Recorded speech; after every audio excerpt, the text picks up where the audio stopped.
Bismillahirrahmanirrahim. Assalamualaikum warahmatullahi wabarakatuh. Saya Wan Muhammad Nazri bin Wan Mat, Penerola Pengurus Jabatan Sumber Manusia Widya Edukasi Sdn Bhd. Pertama sekali saya ingin mengucapkan jutaan terima kasih kepada GEM Asia Training atas persudian untuk menerima pelawaan kami untuk mengadakan seminar dan training sepanjang 2 hari ini tajuk Mental Health. Kepada semua warga akademik Widya Education, banyak input dan output yang diterima yang boleh diguna pakai dan panjang mereka bekerja nanti. Okey. Hai, Assalamualaikum. Nama saya Profesor Maria Muslina bin Tajam Muin, memegang jawatan di Widya Education ini sebagai Timbalan dan Chancellor Hari Wakaja. Dan juga panjang 2 hari saya mengikuti latihan ini. Apa yang saya dapat banyak sebenarnya inputnya, antaranya sebab saya sebagai student fair ni bukan saja saya dapat menguruskan kesihatan mental yang baik untuk diri saya sendiri sebagai staff, tetapi saya belajar sesuatu untuk saya menguruskan dan berkongsi keratan dengan pelajar-pelajar saya juga. Bismillahirrahmanirrahim. Assalamualaikum warahmatullahi wabarakatuh. Semua, saya Cik Muhammad Hani bin Saleh, selaku Eksekutif Kanan di Jabatan Hawal Pelajar Widya Institute College.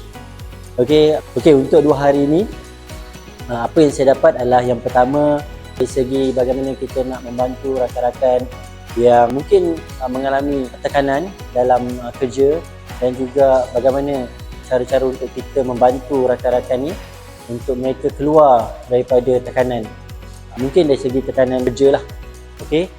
Dan seperti sedia maklum, saya sebagai student fair ni pasti cabaran yang besar untuk saya hadapi harungi keadaan sekarang bersama generasi Z sekarang ni, dan sudah pasti kerana ini yang penting untuk saya gunakan untuk belajar dan juga untuk diri saya sendiri untuk saya mengatasi isu-isu tentang kesihatan mental ini.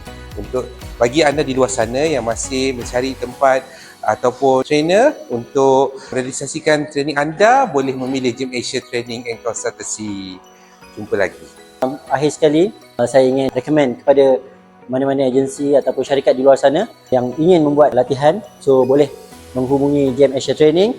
Okey, dan anda akan dapat apa yang anda inginkan. Sekian, terima kasih.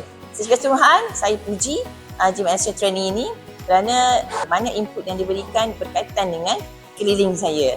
Dan banyak kaedah yang disampaikan adalah kaedah yang memberikan panduan yang sangat jelas dan spesifik. Dan untuk itu, saya recommend untuk generasi ni, mana-mana orang di luar sana, untuk mendapatkan latihan seperti begini, memang saya recommend sebaik-baiknya. Okey, tahniah GEM Asia. Terima kasih.